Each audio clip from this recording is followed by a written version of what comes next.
Oh yeah, one of the most popular champions in the game right now is AHRI. Ever since Riot's Gold Balance team updated her in 12.3, she has become the best mid laner on the Rift. So the Jizz thought it would be a good idea to make an AHRI guide for all of you out there wanting to abuse the nine-tailed fox for free LP. So we'll be talking about playstyle, tips and tricks, combos, runes, builds, and even her best and worst matchups, so you know when to pick this champion. Now if you do like champion guides, then you will also love our website, GameLeap.com. We have challenger players and coaches uploading a ton of new original exclusive content each week that will 100% help you reach your peak potential, so check out those links in the description and comments and get signed up. Alright, so let's start with playstyle. AHRI is now a mage who can really do everything. She can assassinate squishy targets, set up kills for her teammates, peel her backline. She is a very versatile mage who has very few weaknesses, if any. Now the laning phase is quite simple. You want to be harassing with your Q and W, but you never really want to just throw your charm out because this ability will make or break the lane. Without it, you are much more killable, but when you have it, your pressure goes through the roof. If your jungler is nearby and you can land your E, it's pretty much a guaranteed kill. If the enemy mid laner gets a bit too frisky, you charm and chunk them. Or even if the enemy jungler ganks you, you can just charm them and run away. If you do this, the first 5 levels is very straightforward, and when you get to level 6, well, this is when the fun really begins. So your ultimate Spirit Rush no doubt is a great gap closer in the mid lane itself, but it's also deadly when you are roaming around the map. So if the enemy mid laner is playing really safe, like I'm talking at their inhib safe, then shoving waves and then roaming to invade the enemy jungler, or to dive bot or top lane, this is a great way to make use of your ultimate rather than just sitting mid and trading minions with your opponent. It's especially OP now as well because of the rework, because after kills and assists, you will get another charge of your ultimate, so there is potential for you to get up to 8 Spirit Rushes during teamfights, and this is a huge reason why AHRI is so popular and straight up broken.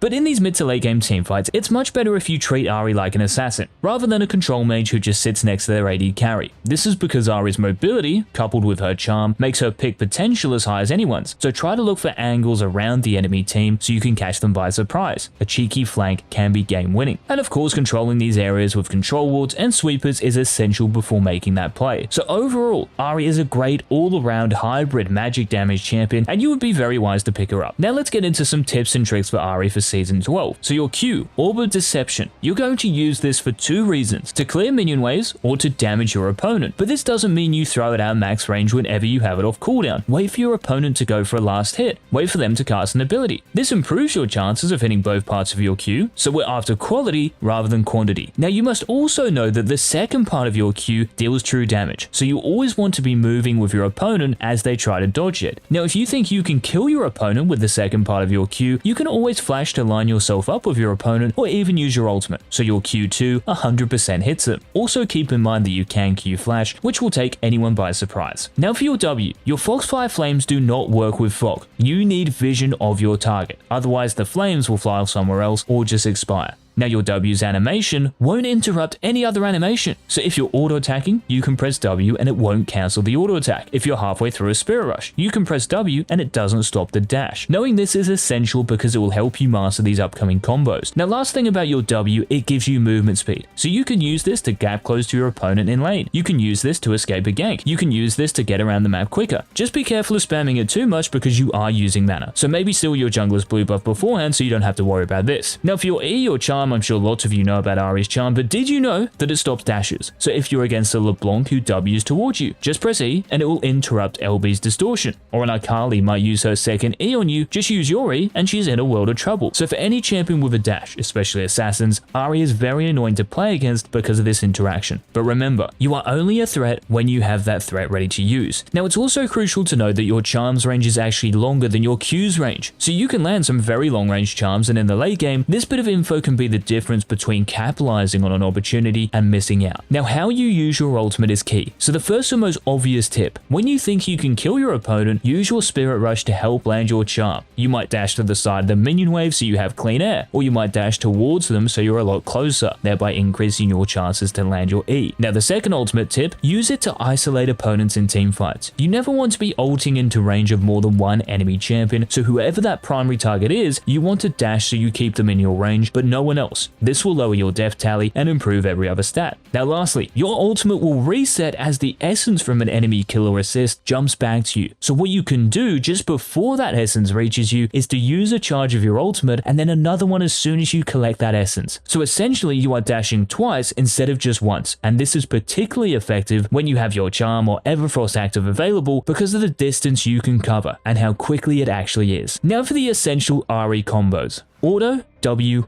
Auto. This is your bread and butter early game electrocute trading pattern, so start off by auto attacking your opponent, and as that auto attack lands, press W. This will prioritize the enemy champion you just hit and then auto attack once more to proc electrocute, then back off. Charm, Flash. Simply press E and flash immediately after. Do this when it guarantees a kill. And remember, you can cast your W as you are charming, but you want to do this when you 100% know your charm is going to land. Otherwise, your flames might prioritize a closer enemy champion. Now for the ultimate combos, the first one, the one-shot combo. So start by using your ultimate to get close to your opponent, then press W as you are about to get in range. Then you're going to charm, press Q, and while auto-attacking them, you are simply reacting to where they move to with another charge of your Spirit Rush, so the second part of your Q lands. You can use this around Baron and Dragon and Fog of War to pick off unsuspecting enemies, and of course you can use this in lane as soon as you hit level 6, so this is a must-know combo. Next up, one-shot Q flash combo. So exactly the same as before. You are pressing R, then W, then E, but in some cases it's not always guaranteed that both parts of your Q will land. Maybe the opponent has Mercury Treads, or maybe they flash just before your Q2 hits them. So to make sure both parts of your Q land, as that target is charmed, you are going to Q and flash away from them, so they are right at the edge of your Q's range. This means they will get hit by all of your orb's damage and not just the first part. Now next up we have the in and out combo. So similar to the one-shot combo, but instead of charming before Qing, we are going to Q and then press E. So start with R and then W, and then immediately Q then E. And it's up to you whether you decide to Spirit Rush into the target for more damage or away so you don't take damage from the other enemy champions. Use this combo when you know for a fact that the opponent cannot dodge your charm. Maybe they are already CC'd, maybe they're stuck against a wall with no flash. This combo makes it so that your Q1 and Q2 land.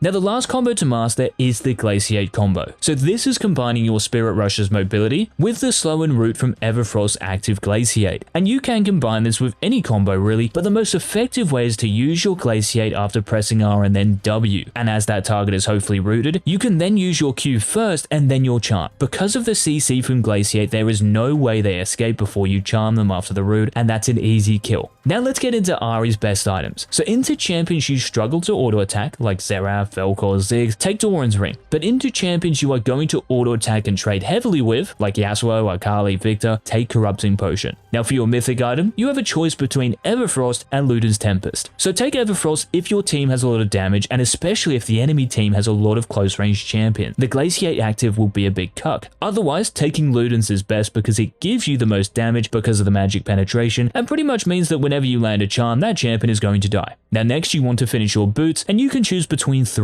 So you have Lucidity Boots. Get these when you don't need damage. Sorcery Shoes, get these because your team needs damage. And Mercury Treads, get these when the enemy team has a lot of CC. Being mobile, that is your big strength. Don't get cut. Now your second major item, Shadow Flame. Always. The HP, the AP, and the Magic Pen passive are all too good at the moment. After these items, it's really your choice. If the enemy team has healing, get a Morello's. If the enemy team has 0 magic resist and you are popping off, get a Death Cap to end the game. If the enemy team has a ton of magic resist, get a Void Staff. If they have a lot of bursts and CC, you can consider either Zhonya's Hourglass or Banshee's Veil. Or if you really want to spice things up because you're snowballing out of control, you can even get the new Lich Bane. It just depends, so stay flexible. Now as far as your rune page goes, I'm going to recommend one that will work in every game. So we're taking Electrocute for the trade and burst, Taste of Blood for extra lane sustain, Eyeball Collection because it's the easiest to stack, and Ultimate Hunter so we can use more Spirit Rushes. Now for your secondary tree, taking Mana Flow Band for the mana pool, and then Transcendence for the ability haste, this is just better than taking Inspiration with Biscuit Delivery and Time Warp Tonic because you shouldn't need biscuits if you're managing your spells correctly. So make sure to trade around your Mana Flow Band and Electrocute cooldown. This is very OP,